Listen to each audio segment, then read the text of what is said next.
Hello दोस्तों, अगर आप हमारे चैनल पर नए हैं तो आप हमारे चैनल को सब्सक्राइब करें ताकि आने वाली सभी कहानियां आपको मिल सकें और बेल आइकन दबाना ना भूलें। चलिए बढ़ते हैं आज की हमारी कहानी की तरफ।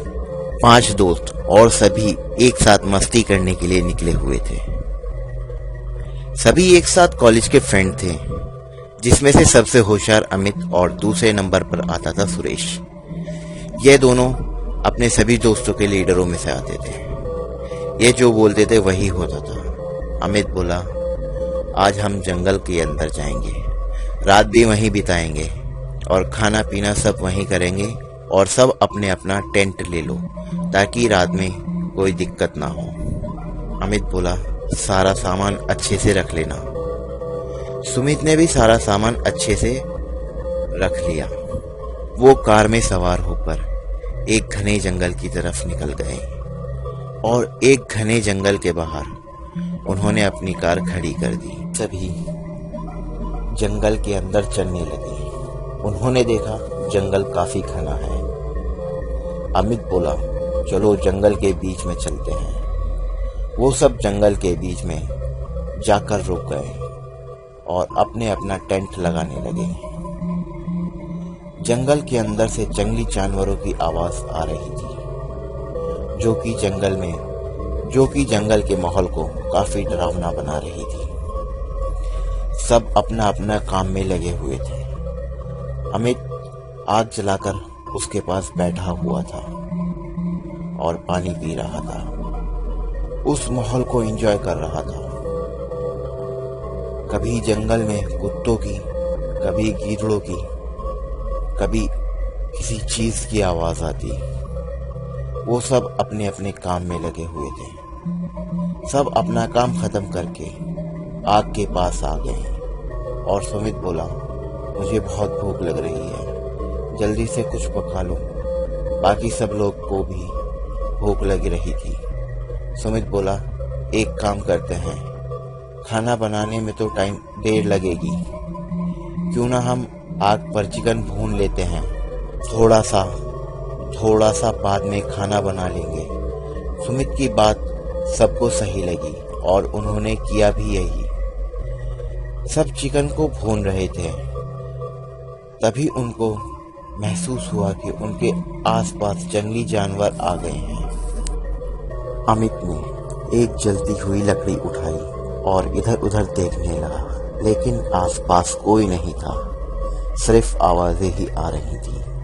वो फिर से अपनी जगह पर बैठ गया और खाने को बनते हुए देखने लगा। उसके सामने एक पानी से भरा हुआ बर्तन रखा हुआ था। जैसे ही उसने उस बर्तन को देखा, उसके होश उड़ गए, उसके रोंगटे खड़े हो गए और उसकी सांस थम सी गई।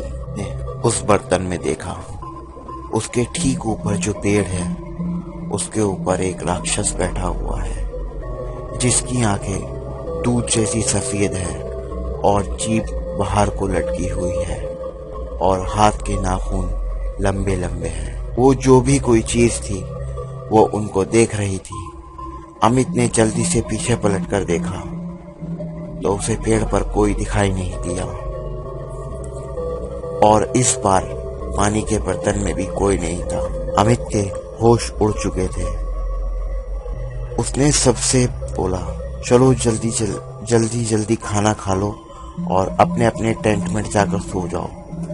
बाकी सब खाना खाकर अपने अपने टेंट की तरफ चल दिए। अमित ने सुरेश को बुलाया और उसे सारी बात बताई।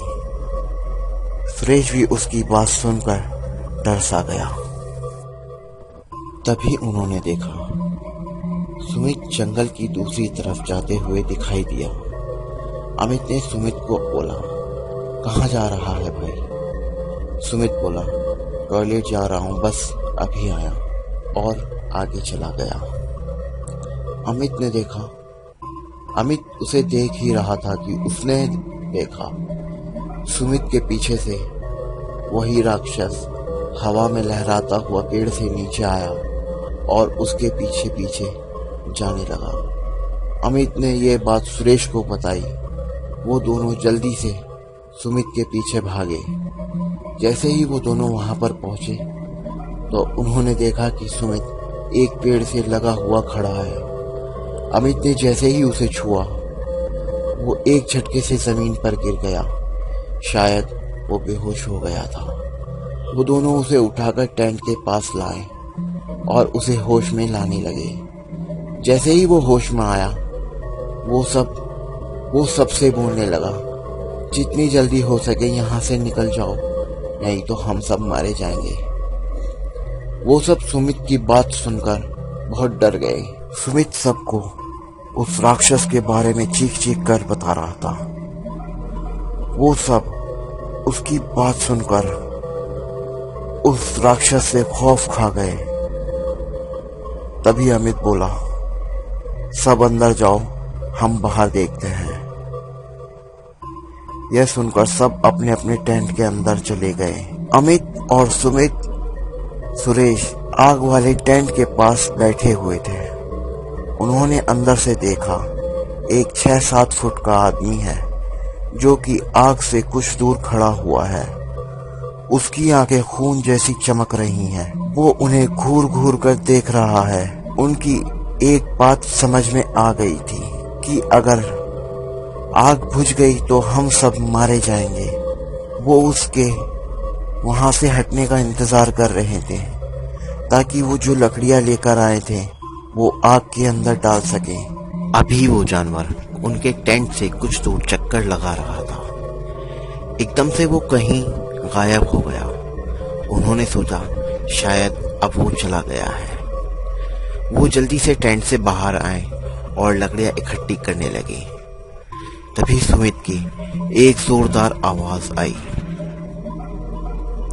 सुमित का सर हवा में उड़ते हुए आग के पास आया और लुढ़कते हुए अमित के टेंट के पास आकर रुक गया।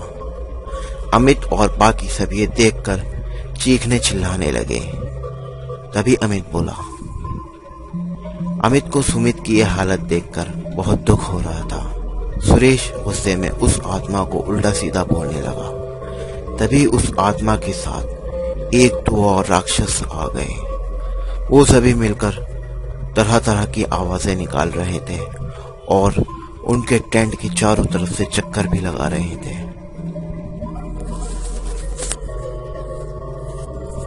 और जो सबसे पहली वाली आत्मा थी वो एक जानवर का रूप लेकर आग से कुछ ही दूर बैठी हुई थी। बस ऐसा लग रहा था जैसे आग बुझते ही वो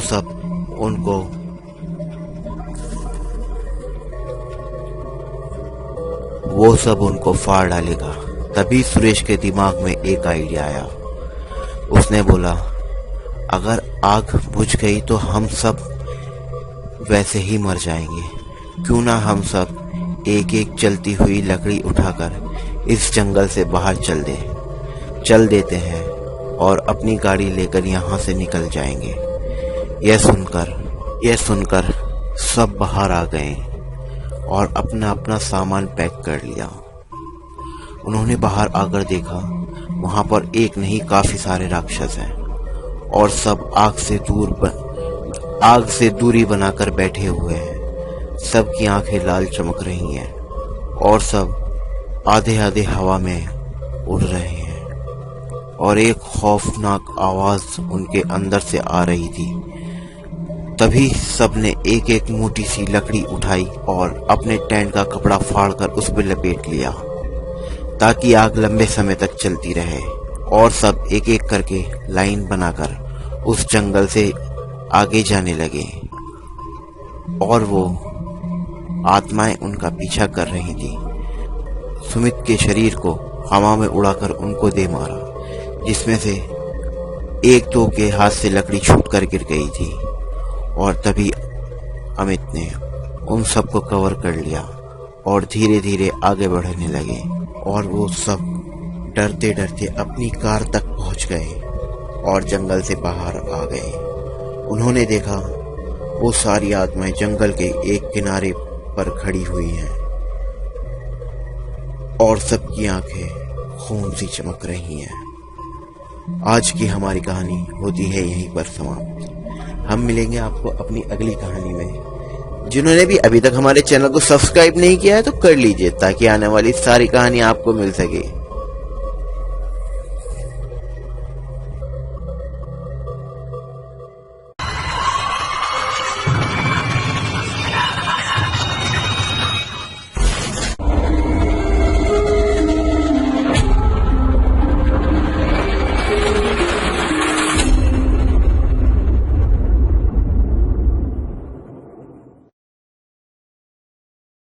तो कैसे हो आप सभी?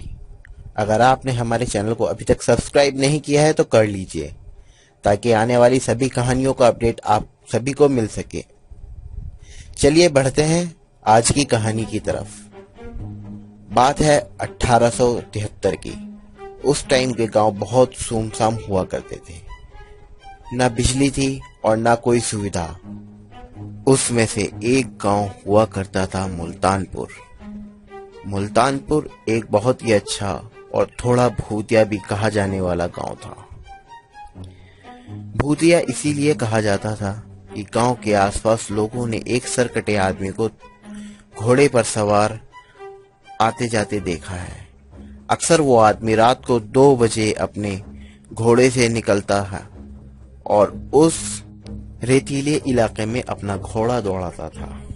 उसे देखकर 1-2 आदमियों की तो जान भी चली गई है। कहते हैं जिस किसी ने भी उसे घोड़े से उतरा हुआ देख लिया, समझो उसका बचना मुश्किल हो जाता था।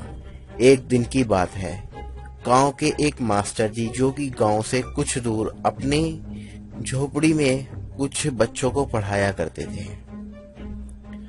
पूरे गांव के बच्चे उनसे ही पढ़ने के लिए आते थे और वो पूरा दिन बच्चों को पढ़ाते रहते थे। सुबह से लेकर शाम हो जाती थी। मास्टर जी शाम के टाइम उसी कुटिया में आराम कर लेते थे और रात होने से पहले अपने घर के लिए निकल जाते थे। एक दिन की बात है, मास्टर जी को अपनी कुटिया में सोते हुए काफी टाइम हो गया था। वो जल्दी से उठे और अपने घर की तरफ चलने लगे। अभी वो कुछ दूर ही गए थे कि उन्होंने देखा घोड़े की आवाज आ रही है। मास्टर जी समझ गए कि हो ना हो ये वही आत्मा है, कटे सर वाली। वो जल्दी से हटकर रास्ते से नीचे की तरफ उतर गए। वो आत्मा घोड़ा लेकर आगे चली गई। मास्टर जी ने देखा कि वो कोई मामूली आत्मा नहीं है, बल्कि देखने में वो ऐसा लग रहा था कि जैसे राजा महाराजाओं का कोई सैनिक हो, और कपड़े भी सैनिकों वाले पहने हुए थे। मास्टर जी जल्दी जल्दी अपने घर पर आए और फिर सुबह को उन्होंने सारी बात अपने गांव वालों को बताई और सारे गांव वाले मास्टर जी की बात मान गए। दिन यूं ही बीत गए। गांव में एक शराबी आदमी था। वो हर रोज शराब पीकर किसी न किसी से झगड़ा करता, मारपीट करता और गांव वालों को बहुत ही परेशान करता था। एक दिन की बात है, वो रात में शराब पीकर गांव के बाहर निकल गया। रात भी काफी हो गई थी। तभी उसे घोड़े की आवाज आई और उसके गले में किसी ने रस्सी डाली और उसे घसीटते हुए उस रेगिस्तान के अंदर ले गया। फिर गांव वालों ने कभी उस शराबी को नहीं देखा। इस बीच गांव में शहर से आया अदनान अपनी नानी के घर पर रह रहा था। उसने अपनी नानी से उस कटे सर वाले आदमी के बारे में पूछा। उसकी नानी ने भी उसे थोड़ा मोड़ा बता दिया, लेकिन उसके मन में था कि वो अपनी आंखों से उस आदमी को देखे। एक दिन रात में अदनान चुपचाप उठा और अपने घर से बाहर आ गया और वो उसी रास्ते पर आ गया जहां पर वो कटे हुए सर वाली आत्मा निकला करती थी। वो चुपचाप से एक झाड़ियों के अंदर छुपकर बैठ गया। तभी उसे घोड़े की आवाज आने लगी। तभी उसके सामने एक घोड़ा आकर खड़ा हो गया। उसने देखा उस पर से वही सर कटा हुआ आदमी आकर खड़ा हुआ और उसकी तरफ भारी कदमों से बढ़ने लगा। यह देखकर वो अपनी जगह से खड़ा हुआ और भागने लगा। तभी वो आदमी अपने घोड़े पर सवार हुआ और अदनान के पीछे पीछे अपना घोड़ा दौड़ाने लगा। अदनान उल्टी दिशा में भाग रहा था। तभी उसने देखा वो आदमी कहीं हवा में गायब हो गया और अदनान भी वहीं पर बेहोश हो गया। लोगों का कहना है कि वो इस गांव का राजा शासन के टाइम में रखवाला हुआ करता था।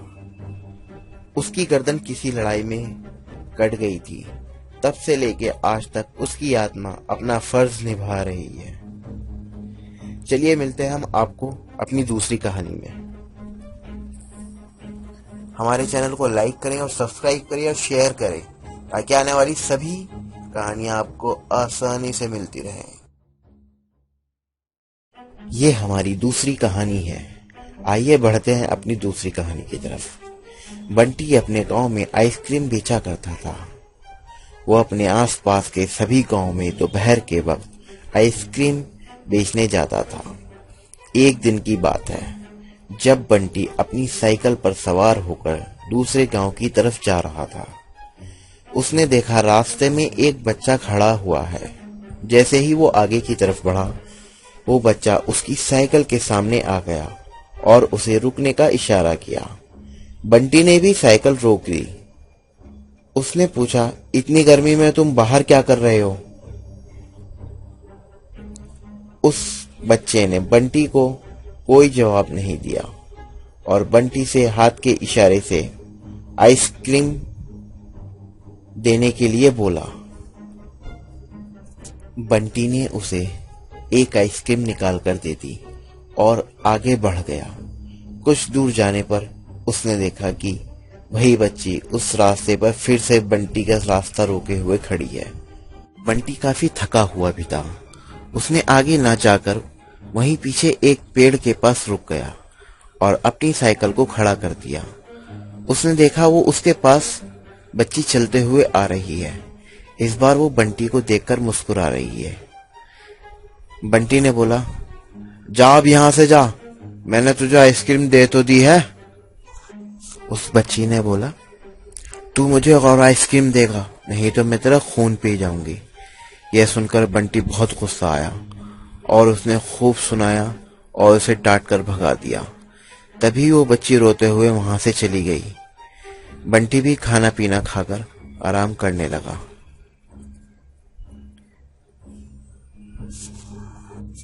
तभी बंटी को उसके मुंह पर किसी चीज के गिरने का महसूस हुआ। बंटी ने अपने मुंह पर हाथ मारा और देखा तो खून था। तभी उसने देखा पेड़ के ऊपर एक औरत और एक बच्ची बैठी हुई है, जो कि बंटी को देखकर बहुत गुस्से में है। ये सब देखकर वहां से जैसे ही भागने को हुआ, वो औरत बंटी के ऊपर कूद पड़ी। बंटी से बोली, तूने मेरी बेटी को मारा है, क्यों बता? बंटी ये सब देखकर अपने आप को छुटाने और भागने की कोशिश करने लगा। जैसे ही वो आगे भागता, वो औरत उसके सामने आ जाती। उस औरत ने बंटी को उठाकर एक पेड़ से पटक दिया। बंटी वहीं पर बेहोश हो गया और जब बंटी की आंख खुली, उसने देखा कि उसकी सारी आइसक्रीम बिखरी पड़ी है और वो एक पेड़ पर लटका हुआ है और उसकी साइकिल एक पेड़ के पास टूटी फूटी पड़ी है और बंटी की हालत भी पूरी तरह टूट चुकी थी। बंटी जब अपने गांव वापस आया तो उसने आकर अपने आप को एक बाबा को दिखाया। बाबा ने बताया कि वो एक औरत है और एक बच्ची है, जिसको उसके पति ने कम उम्र में ही मार दिया था और अपनी बीवी को फांसी लगा दी थी। वो दोनों माँ बेटियां उसी रास्ते पर होती हैं। अक्सर वो आने जाने वालों को परेशान करती हैं।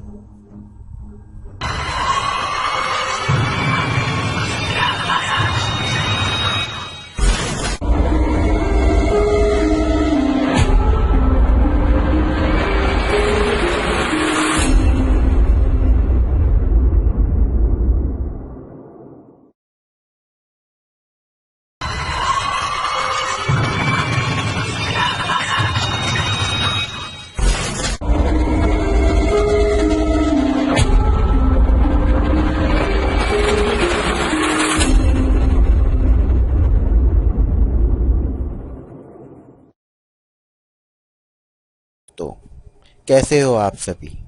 अगर आपने हमारे चैनल को अभी तक सब्सक्राइब नहीं किया है तो कर लीजिए, ताकि आने वाली सभी कहानियों का अपडेट आप सभी को मिल सके।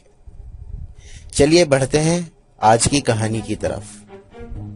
बात है 1873 की। उस टाइम के गांव बहुत सुनसान हुआ करते थे। ना बिजली थी और ना कोई सुविधा।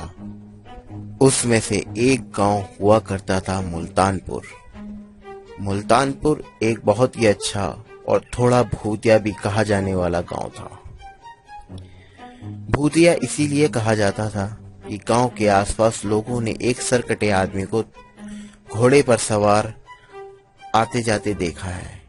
अक्सर वो आदमी रात को 2 बजे अपने घोड़े से निकलता है और उस रेतीले इलाके में अपना घोड़ा दौड़ाता था।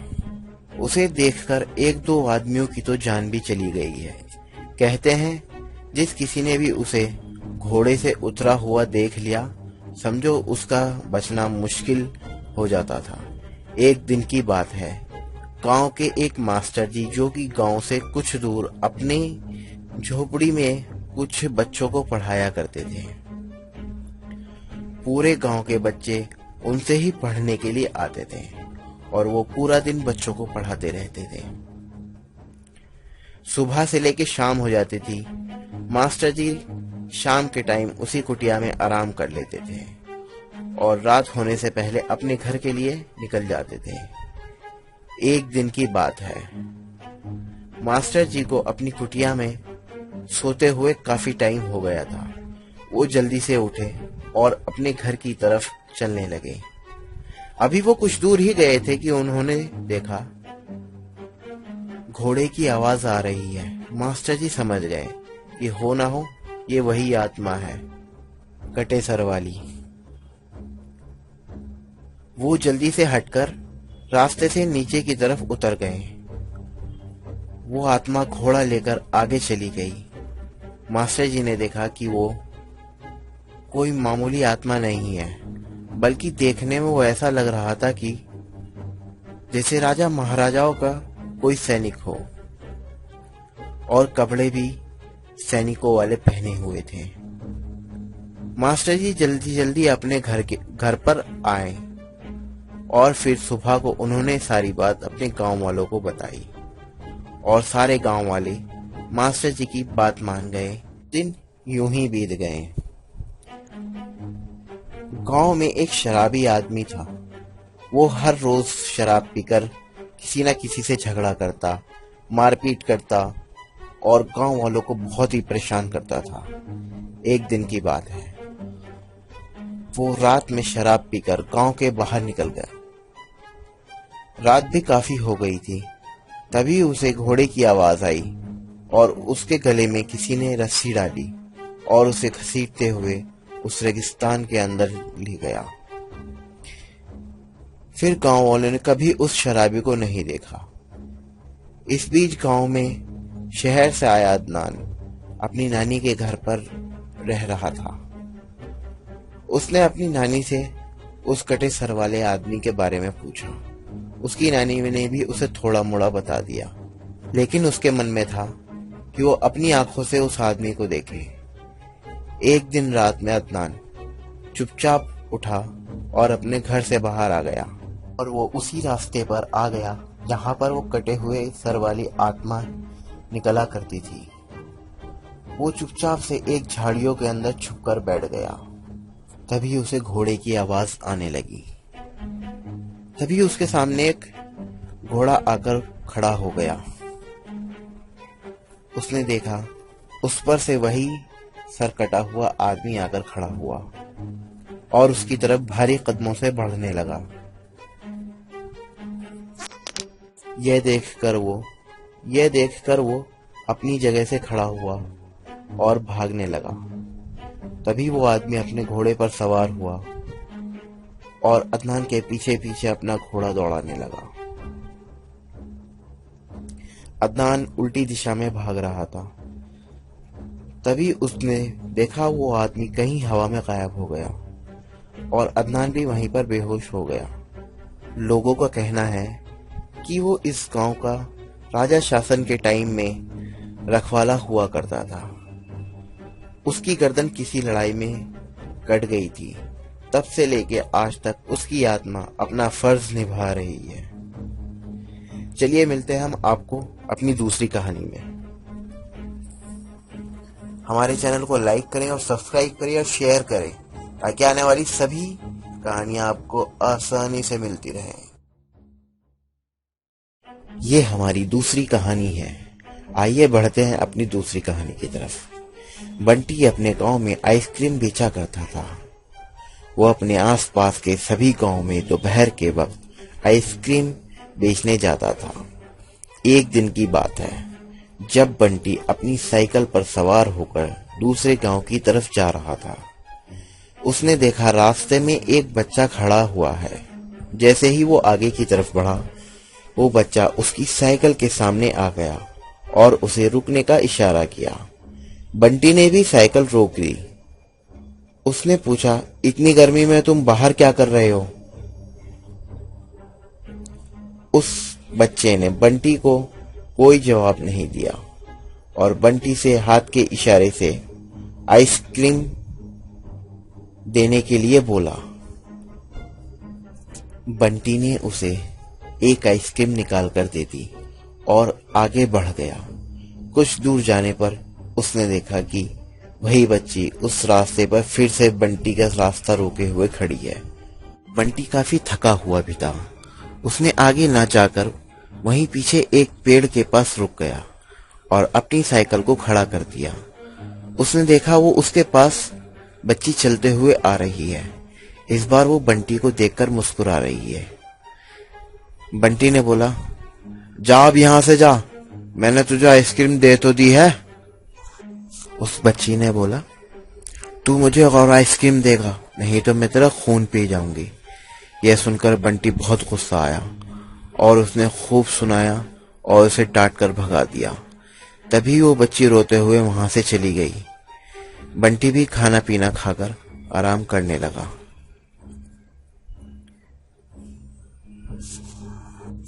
तभी बंटी को उसके मुंह पर किसी चीज के गिरने का महसूस हुआ।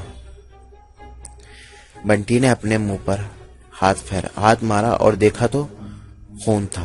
तभी उसने देखा पेड़ के ऊपर एक औरत और एक बच्ची बैठी हुई है, जो कि बंटी को देखकर बहुत गुस्से में है। ये सब देखकर वहां से जैसे ही भागने को हुआ, वो औरत बंटी के ऊपर कूद पड़ी। बंटी से बोली, तूने मेरी बेटी को मारा है, क्यों बता? बंटी ये सब देखकर अपने आप को छुटाने और भागने की कोशिश करने लगा। जैसे ही वो आगे भागता, वो औरत उसके सामने आ जाती। उस औरत ने बंटी को उठाकर एक पेड़ से पटक दिया। बंटी वहीं पर बेहोश हो गया और जब बंटी की आंख खुली, उसने देखा कि उसकी सारी आइसक्रीम बिखरी पड़ी है और वो एक पेड़ पर लटका हुआ है और उसकी साइकिल एक पेड़ के पास टूटी फूटी पड़ी है और बंटी की हालत भी पूरी तरह टूट चुकी थी। बंटी जब अपने गांव वापस आया तो उसने आकर अपने आप को एक बाबा को दिखाया। बाबा ने बताया कि वो एक औरत है और एक बच्ची है, जिसको उसके पति ने कम उम्र में ही मार दिया था और अपनी बीवी को फांसी लगा दी थी। वो दोनों माँ बेटियां उसी रास्ते पर होती हैं। अक्सर वो आने जाने वालों को परेशान करती हैं।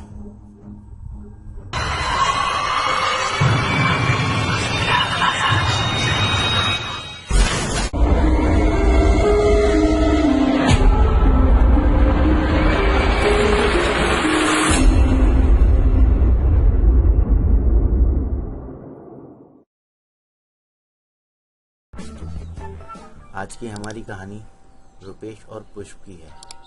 रुपेश और पुष्प दो भाई थे। रुपेश छोटा और पुष्प बड़ा भाई था।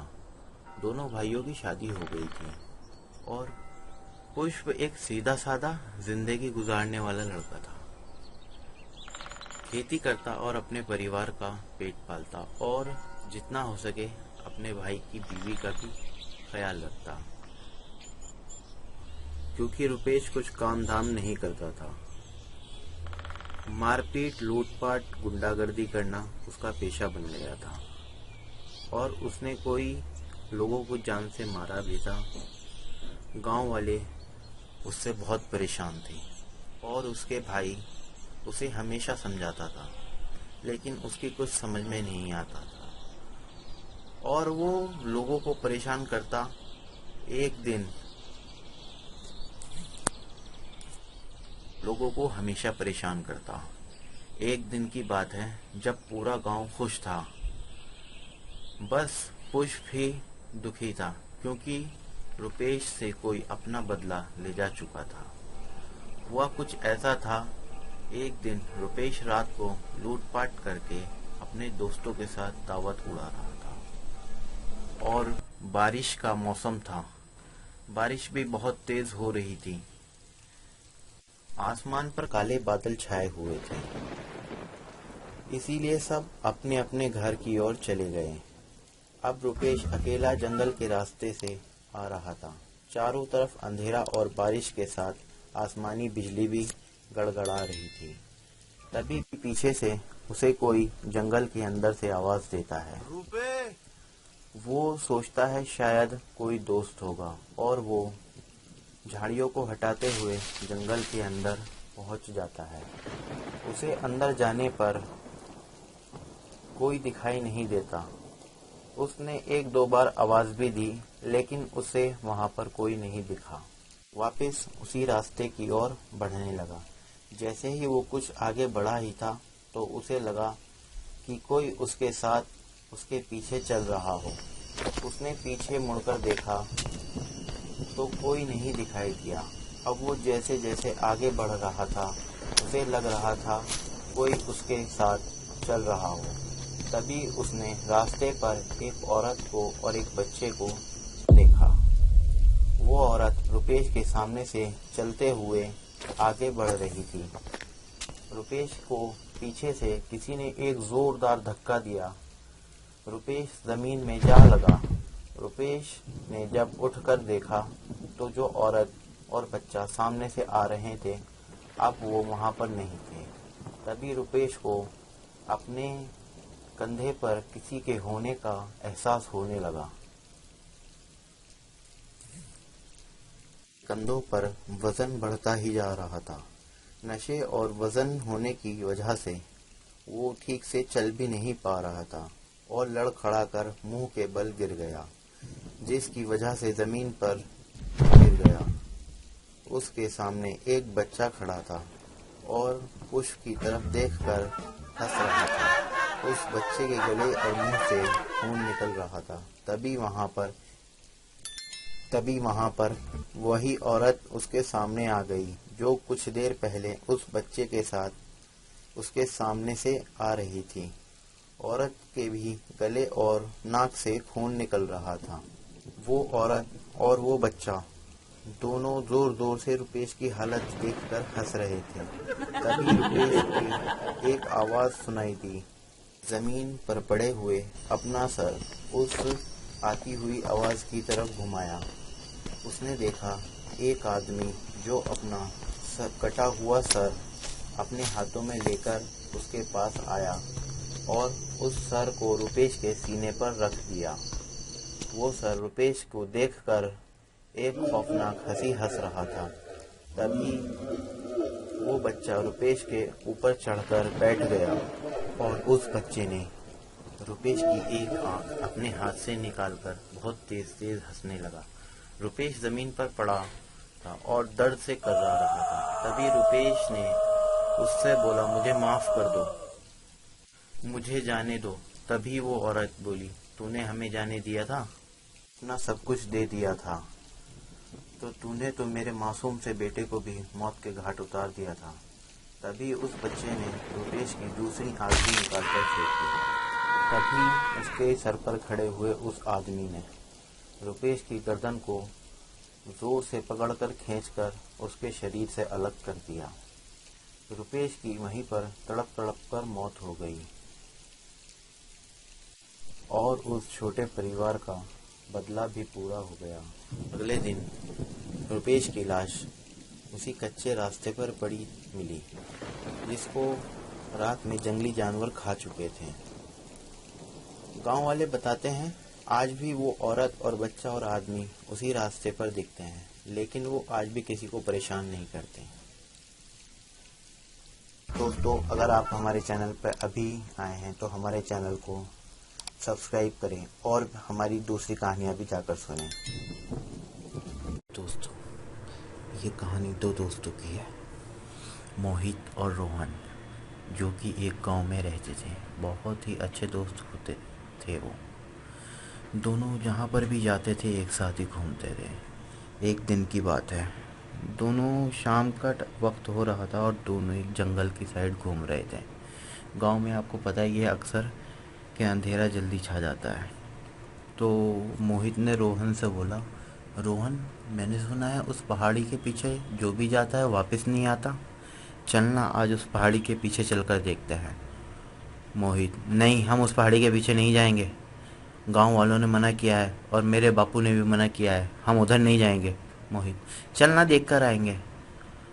जो मोहित एक सीधा साधा लड़का था और रोहन जो था वो काफ़ी चंचल के साथ साथ बहुत ही तेज़ और तर्रार लड़का था।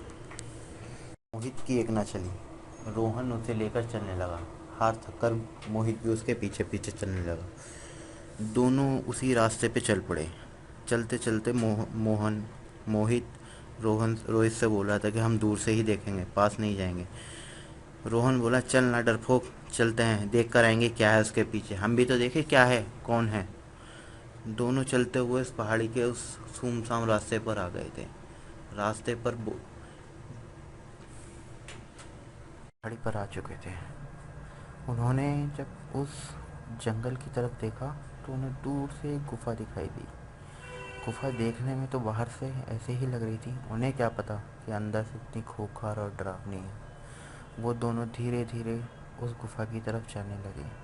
और जब वो गुफा के पास पहुँचे तो मोहन बोला, चल अंदर चलते हैं। जब वो उस गुफा में पहुँचे तो उन्हें एक बूढ़ी औरत सफ़ेद कपड़ों में अंदर दिखाई दी और वो उस दीवार की तरफ सिर झुकाए खड़ी थी।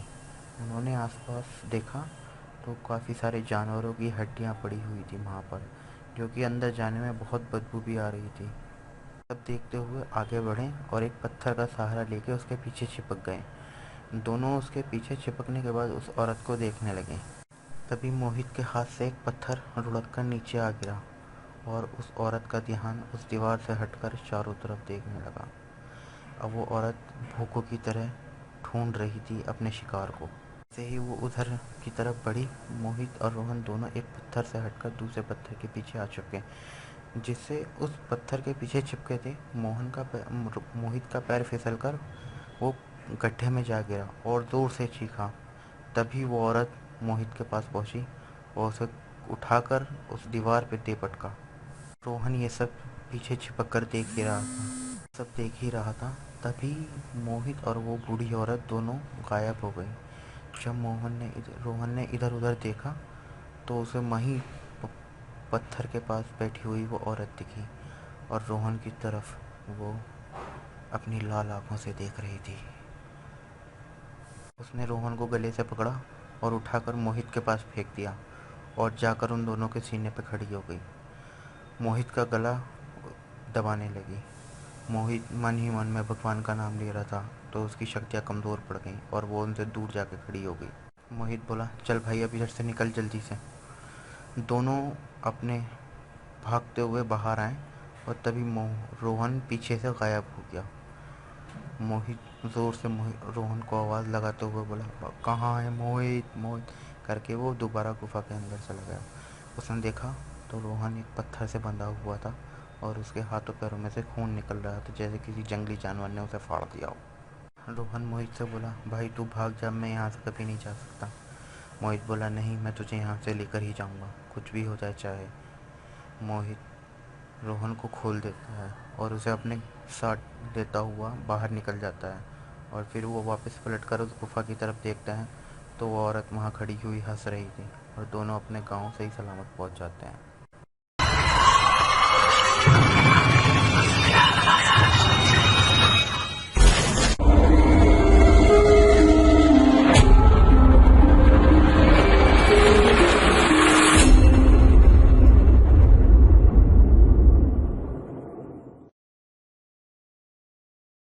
हेलो दोस्तों, अगर आप हमारे चैनल पर नए हैं तो हमारे चैनल को सब्सक्राइब करें ताकि आने वाली कहानी आपको मिल जाए, और हमारे चैनल को अपना प्यार दें, लाइक करें और कमेंट्स करें और सब्सक्राइब करें। चलिए बढ़ते हैं हमारी कहानी की तरफ। आज की हमारी कहानी दो अच्छे मित्रों की है। गौरव और अजय दोनों बहुत अच्छे दोस्त हैं और हमेशा एक दूसरे की मदद भी किया करते थे। दोनों को रहस्य भरी जगह जाने का बहुत शौक था। एक दिन की बात है, जब दोनों अपने कॉलेज से वापस लौट रहे थे। वो दोनों बातें करते हुए जंगल के रास्ते से गुजर रहे थे। उनको कुछ दूर जाने पर उन्होंने देखा एक बैग पड़ा हुआ है, जिसके अंदर काफी पुरानी पुरानी किताबें हैं और एक दो जोड़ी कपड़े पड़े हैं। देखने में ऐसा लग रहा था कि जैसे पुराने जमाने के हों। उसके अंदर एक नक्शा दिखाई दिया। उन्होंने उस नक्शे को देखा तो उसमें एक हवेली का रास्ता खिंचा हुआ था। दोनों उसे देखकर बहुत खुश हो गए और अगले दिन उन्होंने वहां पर जाने का फैसला किया और सुबह वो उस नक्शे को लेकर उस रास्ते का पीछा करते हुए वहां पर पहुंच गए और उन्होंने देखा जंगल के अंदर एक बहुत बड़ी हवेली है और नक्शे के दूसरी तरफ पलटा तो उसमें हवेली के अंदर का नक्शा दिखाई दिया। वो दोनों उस जगह पर पहुंचना चाहते थे जो उस नक्शे के हिसाब से बनी हुई थी। वो दोनों उस हवेली के अंदर आ गए और उन्होंने देखा जहां उनको जाना था वहां पर एक बड़ा सा ताला लटका हुआ था।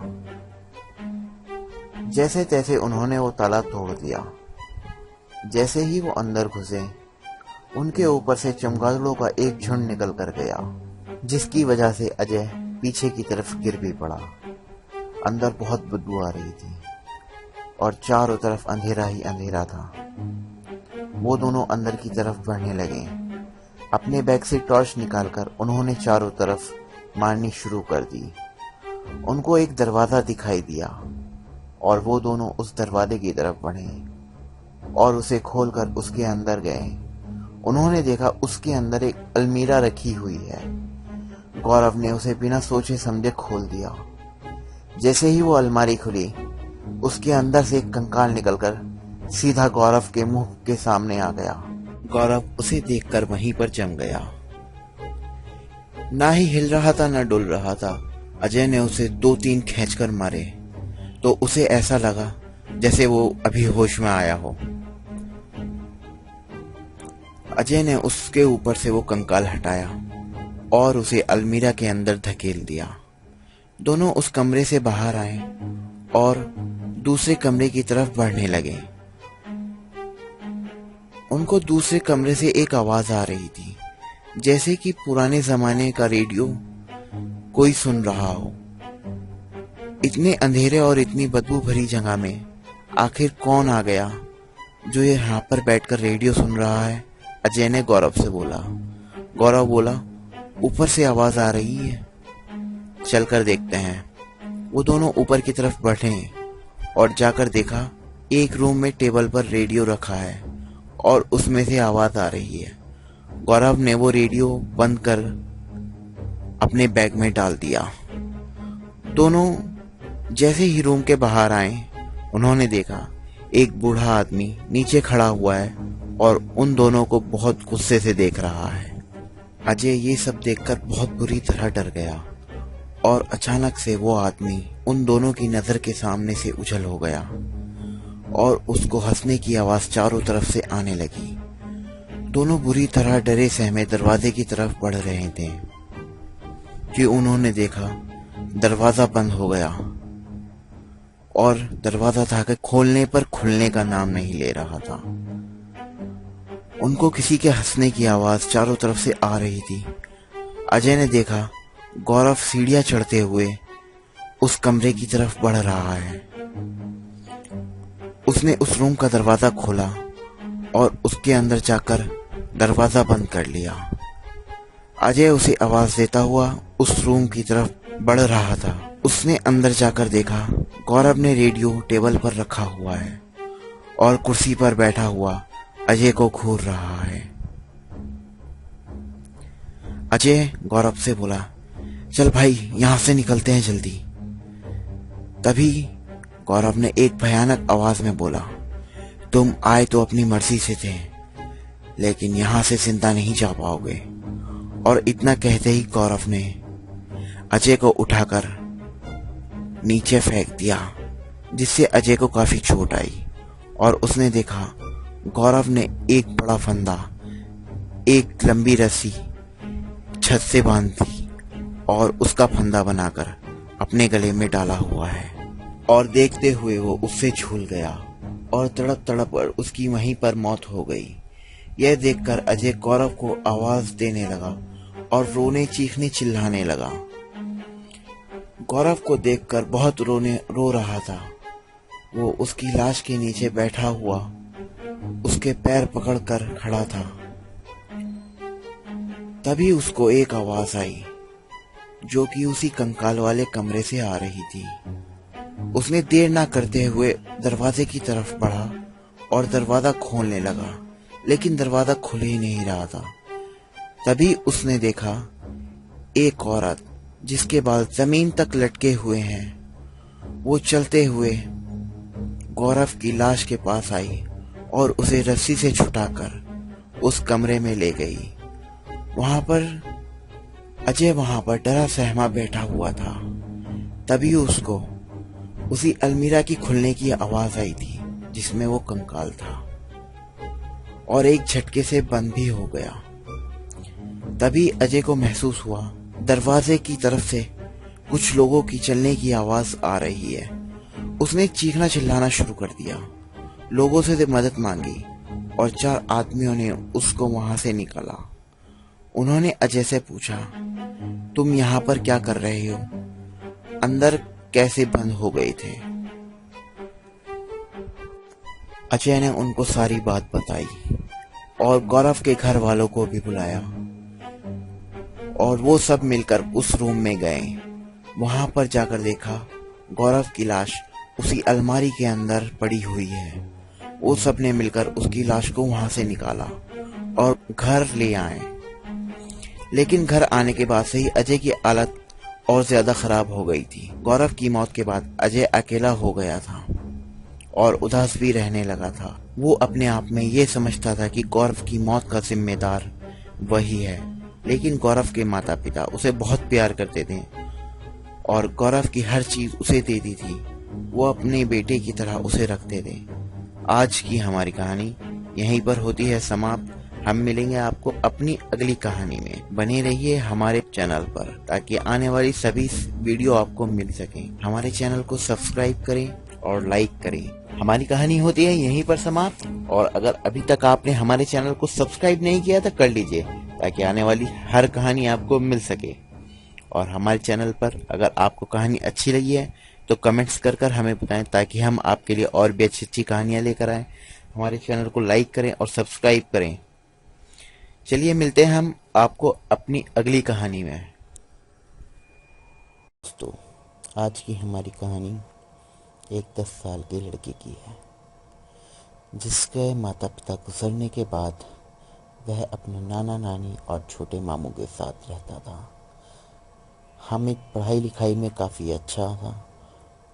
उसकी नानी उसे बहुत प्यार करती थी। उसकी हर चीज़ का सबसे पहले ख्याल रखती थी।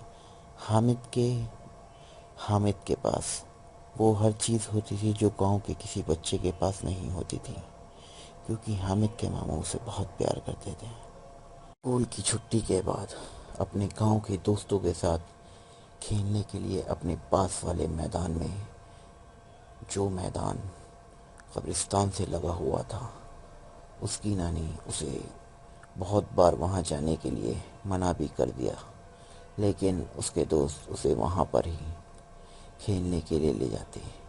एक दिन की बात है जब उसकी वजह से पूरा घर सो नहीं पाया। पूरी रात घर के अंदर तरह तरह की आवाजें आईं। हुआ कुछ ऐसा था, वो पास वाले कब्रिस्तान में खेलने के लिए गया हुआ था। उसने देखा कब्रिस्तान के अंदर छोटे छोटे बच्चे खेल रहे हैं। वो किसी तरह का संगीत बजा रहे हैं। जैसे जब जब वो संगीत बजाते, उसके साथ एक औरत की आवाज आती जो किसी औरत की थी। ये देखकर वो उस कब्रिस्तान के अंदर चला गया। उसने देखा उन बच्चों के हाथ में एक गोल सा लकड़ी का टुकड़ा है जो कि वो अपने मुंह से बजा रहे थे। वो कम से कम 5 बच्चे थे। वो सब उस लकड़ी के टुकड़े को एक औरत की आवाज पर बजा रहे थे।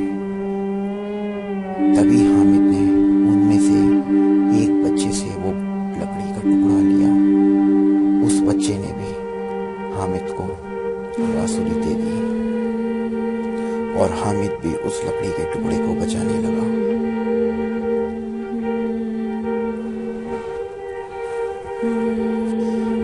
जैसे ही हामिद ने बांसुरी बजाई, उस औरत ने एक जोरदार चीख मारी और सारे बच्चे एक एक करके एक खड्डे के अंदर उतर गए।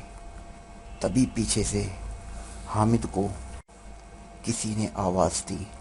हामिद ने देखा उसका एक दोस्त उसे चलने के लिए बोल रहा था।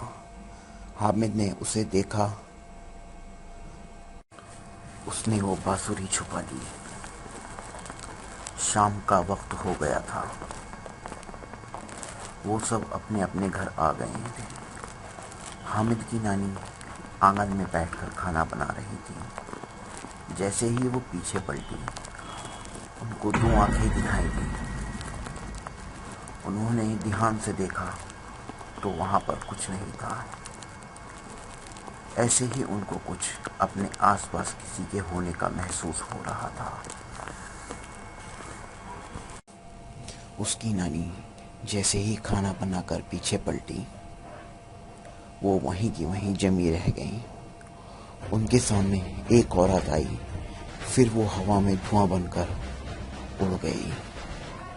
उसकी नानी को बहुत डर लग रहा था। वो अपना खाना जल्दी से बनाकर चूल्हे से एक जलती हुई लकड़ी निकालकर पूरे आंगन का चक्कर लगाने लगी। ऐसा लग रहा था जैसे वो किसी को ढूंढ रही हो। ये सब करते हुए उनके पास में रहने वाला एक शख्स ने उन्हें देख लिया, जिसका नाम हरिया था। हरिया ये सब करते हुए उन्हें देख रहा था।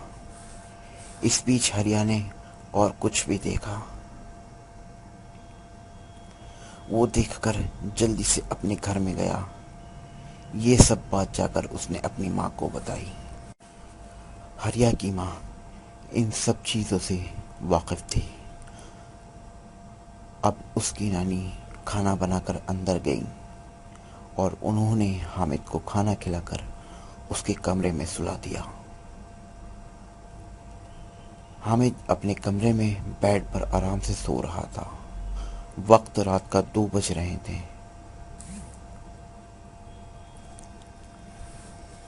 तभी हामिद के कमरे से उस लकड़ी के बजने की आवाज़ आने लगी। ये आवाज़ सुनकर हामिद अपने कमरे से निकलकर अपनी नानी के पास आया और वहाँ आकर लेट गया। उसके आने से उसकी नानी भी उठ गई थी। उन्होंने देखा हामिद बहुत डरा हुआ है। उसकी नानी ने उससे पूछा, बेटा क्या हुआ? उसने कुछ ना कहकर वे अपना मुंह दूसरी तरफ करके सो गया। उसकी बगल में उसकी नानी भी लेटी हुई थी। तभी हामिद के कमरे से सामान गिरने की आवाज आने लगी। फिर अचानक से उसी लकड़ी के बजने की आवाज आई। उसके रूम से बहुत तेज तेज आवाज आ रही थी। ये आवाज सुनकर उसकी नानी डर गई और उसका मामू भी भागते हुए उसके पास आया। उसने रूम में जाकर देखा तो एक औरत हामिद के पलंग पर बैठी थी और मुंह दूसरी तरफ करके वही लकड़ी का टुकड़ा बजा रही थी। दरवाजा खुलने की आवाज से उसने अपना मुंह हामिद के मामू की तरफ मोड़ दिया।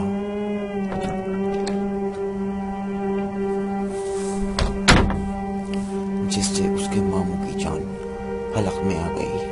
वो भागते हुए रूम से बाहर आया और अपनी माँ से बोला, अंदर कोई औरत है। उसकी माँ ने जैसे ही ये सब सुना तो उनकी समझ में सब आ गया था, क्योंकि शाम से ही उनके साथ भी कुछ ऐसा हो रहा था। तभी वो लकड़ी के टुकड़े की बजने की आवाज घर के आंगन से भी आने लगी। ऐसा लग रहा था जैसे पूरे बारात आंगन में आकर खड़ी हो। तभी दरवाजे पर एक जोरदार दस्तक होना शुरू हो गई और कुछ बच्चों की चीखने चिल्लाने की आवाज आने लगी। अब बांसुरी की आवाज घर के पीछे से आने लगी। ऐसा लग रहा था किसी ने सारी बारात को उठाकर घर के पीछे वाले हिस्से में फेंक दिया और वो रो बिलख रहे हो। तभी दरवाजे पर किसी ने जोर से दस्तक दी। ऐसा लगा जैसे दरवाजा टूट गया था। किसी ने दरवाजे को जोर से तोड़ दिया था। एक सफेद रंग की साड़ी पहने हुए एक बुढ़िया अंदर आई। वो कोई और नहीं बल्कि हरिया की माँ सुनाको देवी थी। उन्होंने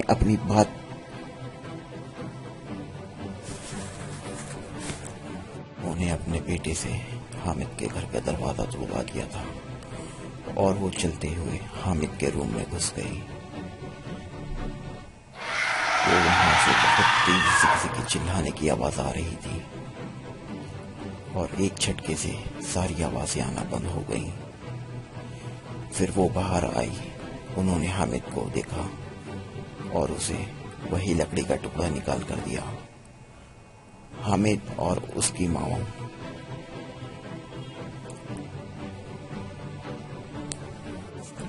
उस बूढ़ी औरत ने हामिद और उसके मामू को अंदर जाने का इशारा कर दिया। वो दोनों अंदर गए।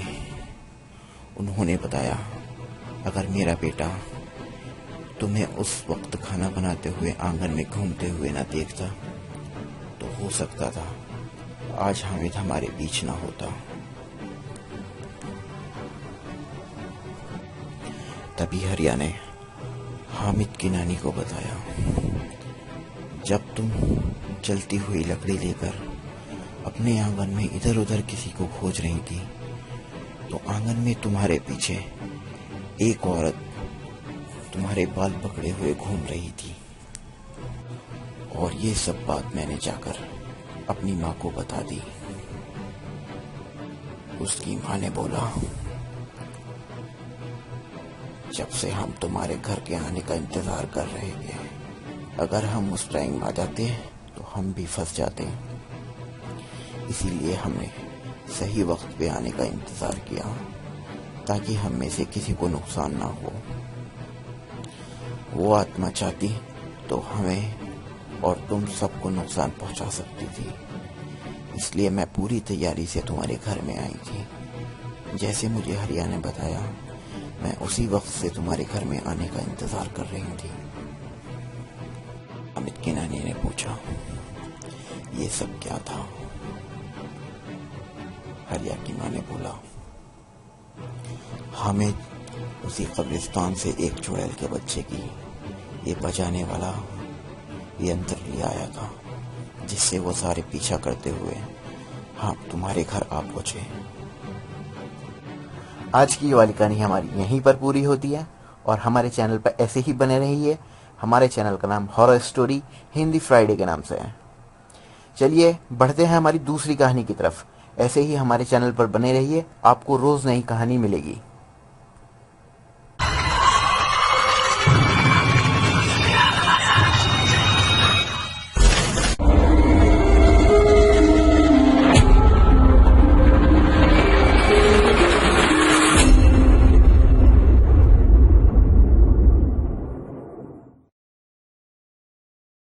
आज की हमारी कहानी एक भूतिया हाईवे की है,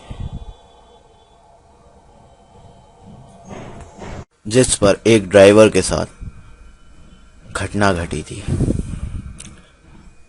चलिए बढ़ते हैं अपनी कहानी की तरफ। रिजवान पेशे से एक ट्रक ड्राइवर था। एक कंपनी के लिए ट्रक चलाया करता था। वहां पर गांव के रिजवान पेशे से एक ट्रक ड्राइवर और एक कंपनी के लिए ट्रक चलाया करता था।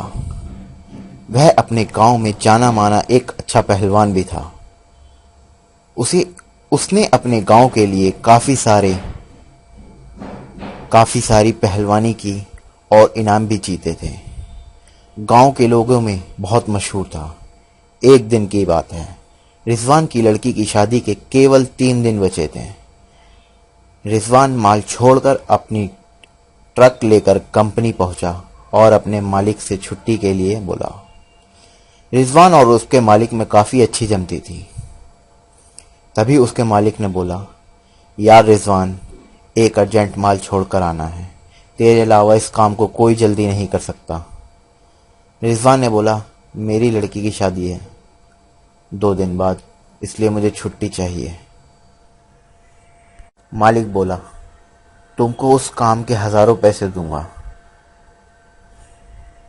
रिजवान ने मन में सोचा, पैसों की तो बहुत ज़रूरत है, क्यों ना रात रात में माल छोड़कर अगले दिन अपनी बेटी की शादी में शिरकत कर लूंगा और पैसे भी मिल जाएंगे। रिजवान ने काम के लिए हाँ बोल दिया और रात में ट्रक लोड करवाकर अपने एक साथी को लेकर वो निकल गया, जिसका नाम छोटू था। छोटू और रिजवान में भी बहुत जमती थी। रिजवान का लोहे जैसा बदन और ट्रक का स्टीयरिंग थामे हुए हवा से बातें करते हुए ट्रक को दौड़ा रहे थे। दोनों गाने सुनते हुए हाईवे पर चले जा रहे थे। तभी छोटू ने बोला, खान साहब, यहाँ से एक रास्ता निकलता है जो कि हमारा काफ़ी अच्छा खासा टाइम बचा सकता है।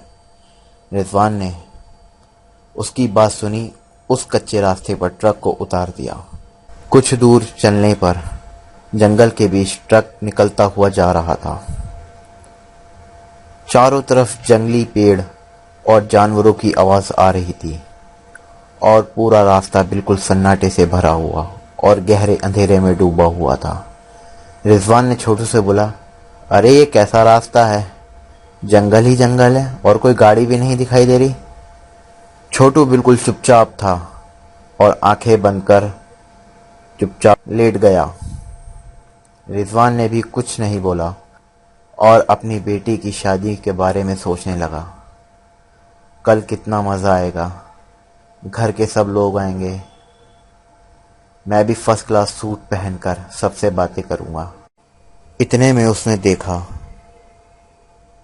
एक सफेद आकृति जैसी कोई चीज उसके सामने से निकलकर आगे की ओर चली गई। वो कुछ ऐसा था जैसे कोई धूल का भरा हुआ झोंका हो और उसके ट्रक को छूते हुए आगे चला गया। उसने उस पर इतना ध्यान नहीं दिया।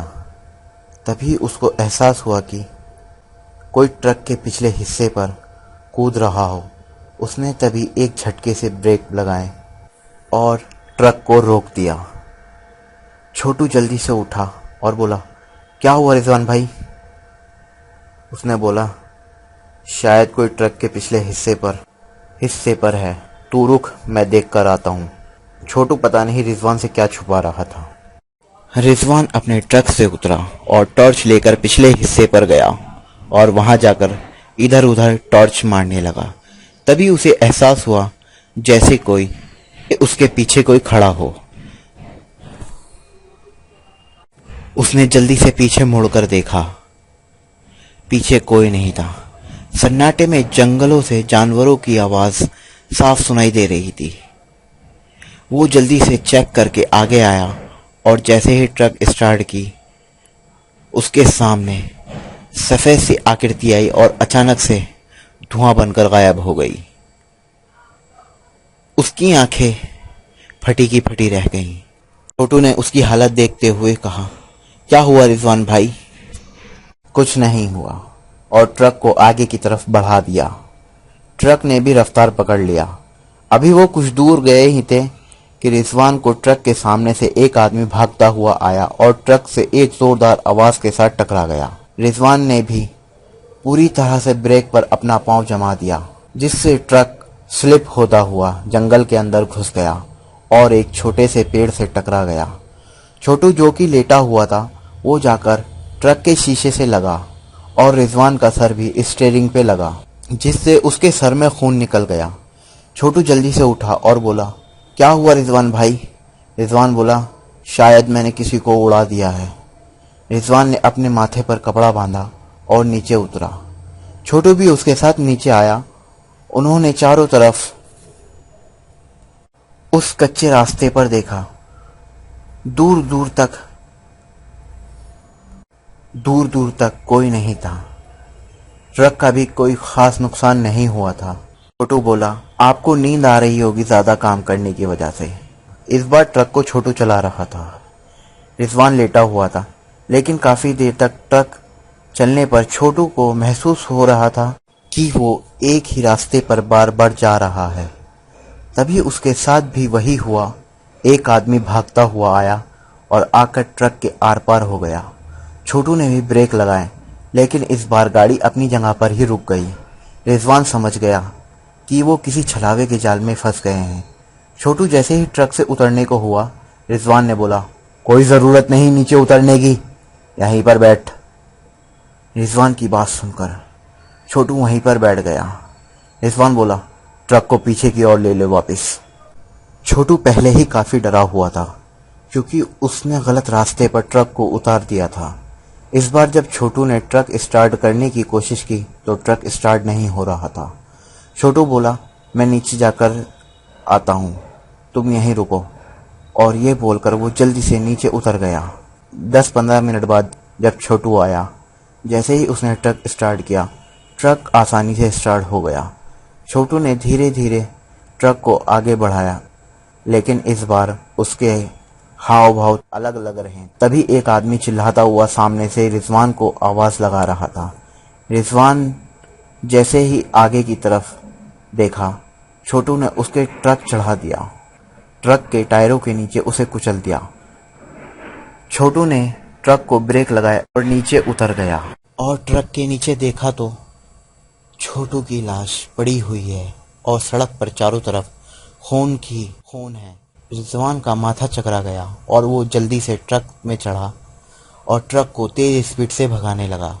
लेकिन अगले ही कुछ पलों में दोबारा से छोटू की शक्ल में एक आदमी ट्रक के सामने आया और छोटू ने एक जोरदार ब्रेक लगाए। ट्रक स्लिप होते हुए जंगल में जा घुसा।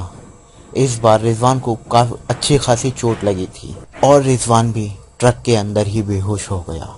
आंख खुली, उसके आसपास काफी लोग इकट्ठा थे और कुछ दूरी पर एक लाश सफेद कपड़े में लिपटी हुई रखी थी और लोग तरह तरह की बातें बना रहे थे।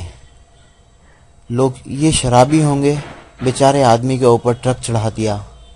रिजवान अपनी जगह से उठा और कुछ आगे ही बढ़ा था कि उसे एहसास हुआ कि उसका एक हाथ टूट गया है और बदन में काफी सारे ट्रक के शीशा घुसा हुआ है। उसने छोटू को आवाज दी। लोग उसे आश्चर्य से देख रहे थे। वो घसीटते हुए उसके पास पहुंचा और रोने लगा।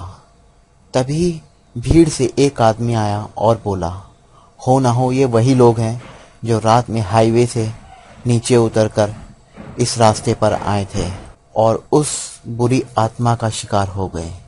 तभी वहां पर एक कार आकर रुक। उसमें वही फैक्ट्री का मालिक और 1-2 लोग थे। उन्होंने रिजवान को कार में बैठाया और छोटू की लाश को एम्बुलेंस में डाल दिया। और आज की हमारी कहानी यहीं पर होती है समाप्त, और हम मिलेंगे आपको अगली कहानी में। अगर आप हमारे चैनल पर नए हैं तो आप हमारे चैनल को सब्सक्राइब करो ताकि आने वाली सभी कहानियाँ आपको मिलती रहें।